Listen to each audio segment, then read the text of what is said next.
쇼펜하우어의 철학은 인간관계가 고통과 실망의 원천이지만 타인을 완전히 이해할 수 없더라도 타인과의 상호작용에서 친절하고 공감하며 동정심을 갖기 위해 노력해야 한다는 것을 시사합니다.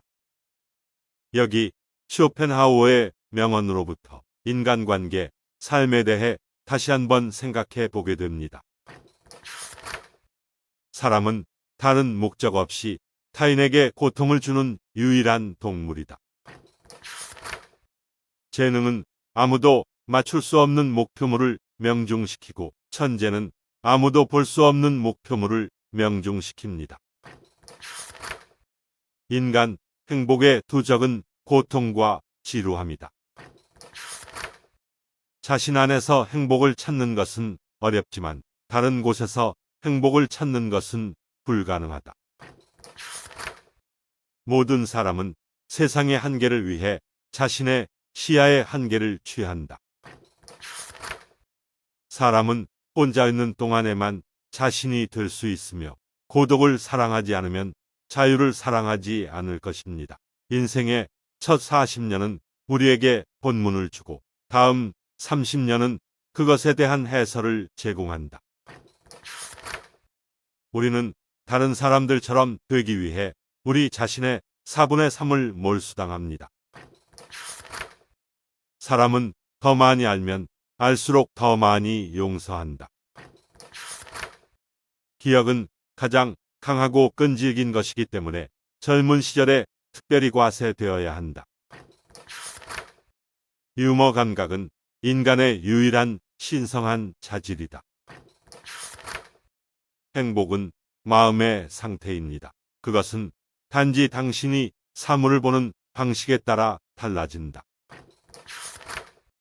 사람은 자신이 원하는 것을 할 수는 있지만 원하는 것을 원하지는 않는다. 예술 작품을 왕자처럼 대하라. 예술 작품이 먼저 당신에게 말을 걸게 하라.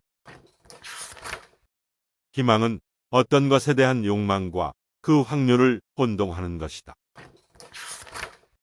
모든 진실은 세 단계를 거칩니다. 첫째, 조롱을 받는다. 둘째, 격렬하게 반대된다. 셋째, 자명한 것으로 받아들여진다. 가장 큰 어리석음은 다른 종류의 행복을 위해 건강을 희생하는 것입니다. 만족은 삶의 긍정적 요소인 고통으로부터의 자유에서 비롯된다. 행복한 삶은 마음의 평온으로 구성됩니다. 위대한 사람은 독수리와 같아서 높은 고독 위에 둥지를 짓는다. 천재성에는 한계가 있을 수 있지만 어리석음은 장애가 되지 않는다. 행동에 있어서는 큰 마음이 최고의 자격이다. 현명한 사람들은 항상 같은 말을 해왔고 다수의 어리석은 사람들은 항상 정반대의 행동을 해왔다. 모든 종교, 예술, 과학은 같은 나무의 가지입니다. 언덕을 넘으면 속도가 붙기 시작한다는 것을 기억하라. 인간 정신의 가장 위대한 업적은 일반적으로 불신으로 받아들여진다. 인간 행복의 두 적은 고통과 지루함이다. 모든 사람은 자신의 시야의 한계를 세상의 한계로 받아들인다. 재능은 다른 사람이 도달할 수 없는 관역을 명중시키는 명사수와 같고 천재는 다른 사람이 볼 수도 없는 관역을 명중시키는 사수와 같다.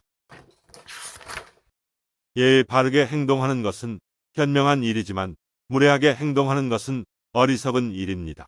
불필요하고 고의적인 무례함으로 적을 만드는 것은 집에 불을 지르는 것만큼이나 미친 짓입니다. 인류의 가장 큰 축복은 우리 안에 있고 우리의 손이 닿는 곳에 있습니다. 현명한 사람은 자신이 갖지 못한 것을 바라지 않고 자신의 운명에 만족합니다. 남자의 얼굴은 자서전이다. 여자의 얼굴은 그녀의 소설 작품이다. 이토록 명백한 부조리는 없지만 5세 이전의 엄숙한 분위기로 끊임없이 반복해서 주입하기 시작하면 인간의 머릿속에 확고하게 심어질 수 있습니다. 쾌락은 결코 우리가 기대하는 것만큼 즐겁지 않으며 고통은 항상 더 고통스럽습니다. 세상의 고통은 항상 즐거움보다 더 큽니다. 윤리의 진화를 위한 첫 번째 단계는 다른 인간과의 연대감입니다. 혼자가 되는 것은 모든 위대한 정신의 운명이다. 행복은 삶의 가혹한 현실에 대한 고의적인 부정이다. 사람이 자신이 무엇인지 보여주는 것은 사소한 일을 처리하는 것입니다. 바보들을 위해 글을 쓰는 사람은 항상 많은 청중을 확신합니다. 가장 큰 지혜는 현재의 즐거움을 삶의 최고의 목표로 삼는 것입니다. 왜냐하면 그것이 유일한 현실이고 다른 모든 것은 생각의 유희이기 때문입니다. 세속, 향락, 높은 산보다 더 잘못된 행복의 길은 없습니다. 존중받고 싶다면 자신과 타인을 동등하게 존중해야 한다. 현명한 사람들은 항상 같은 말을 해왔고 대다수인 어리석은 사람들은 항상 정반대의 행동을 해왔습니다. 모든 종교는 진리에 대한 추측일 뿐이며 그 주제를 연구하지 않은 사람들이 만든 추측일 뿐입니다. 할 일이 없는 사람들은 금방 지쳐버린다.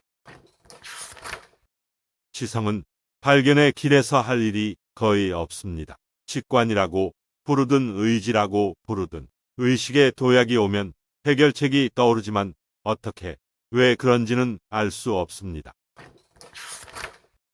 인류의 가장 큰 축복은 우리 안에, 그리고 우리의 손이 닿을 수 있는 곳에 있습니다. 현명한 사람은 자신이 갖지 못한 것을 바라지 않고 자신의 몫에 만족합니다. 사람은 모든 것의 척도이다. 대부분의 남성은 생각할 능력이 없으며 들은 대로만 믿습니다. 표현된 것은 결코 자신이 원하는 것과 일치하지 않는다. 여러분의 여정에서 궁극적으로 진짜라고 할 수 있는 것은 지금 이 순간 여러분이 내딛고 있는 발걸음 뿐입니다. 그게 전부입니다. 자연은 지능이 성장함에 따라 고통을 감당할 수 있는 능력이 증가하며 최고 수준의 지능이 있어야만 고통이 최고점에 도달한다는 것을 보여줍니다. 내면에서 행복을 찾는 것은 어렵지만 다른 곳에서 행복을 찾는 것은 불가능합니다. 돈은 추상적인 인간의 행복이며 더 이상 구체적인 인간의 행복을 누릴 수 없는 사람은 돈에 전적으로 헌신한다. 모든 사람은 자신의 시야의 한계를 세상의 한계로 받아들인다. 유머 감각은 인간의 유일한 신성한 자질이다. 모든 소유와 행복은 불확실한 시간 동안 우연에 의해 빌려준 것이므로 다음 시간에는 돌려달라고 요구할 수 있다. 명성에 대한 욕망은 고귀한 마음마저 유혹한다. 혼자가 되는 것은 모든 위대한 정신의 운명이다. 어떤 특정한 만족을 기대하고 바라는 인간의 기쁨은 미리 누리는 즐거움의 일부입니다. 그러나 이것은 나중에 공제되는데, 왜냐하면 우리가 어떤 것을 더 많이 기대할수록 그것이 왔을 때 그것을 덜 즐기기 때문입니다. 연민은 도덕의 기초입니다.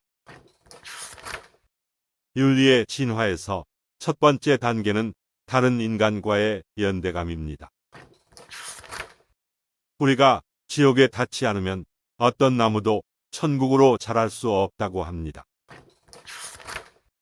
인간은 자신의 쾌락을 추구하는 것 외에 다른 목적 없이 타인에게 고통을 주는 유일한 동물이다.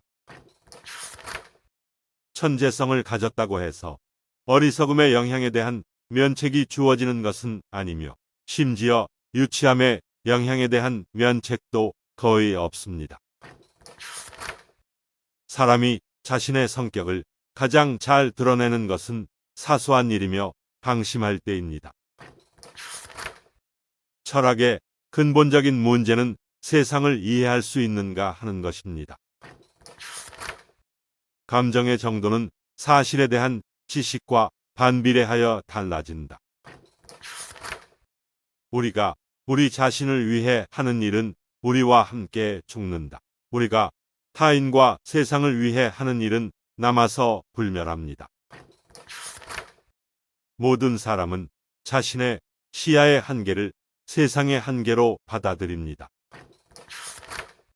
고통은 세상에서 가장 표현하기 쉬운 것입니다. 누구나 할 수 있습니다. 행복한 결말은 훨씬 더 어렵습니다.